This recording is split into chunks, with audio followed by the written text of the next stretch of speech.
Dustbin KP Oli रिहाई गर भन्दै एमाले कार्यकर्ताहरूले प्रहरीलाई धक्कालधुकुल गर्दै बिजुली बजारबाट अगाडि बढेको छ।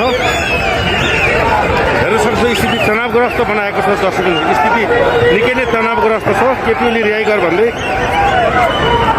एमाले सडक तताएको छ। यो ताजा अवस्था हो। केपी ओली रिहाई गर भन्दै नेकपा एमालेका युवा कार्यकर्ताहरू सडकमा उत्रेका छन्।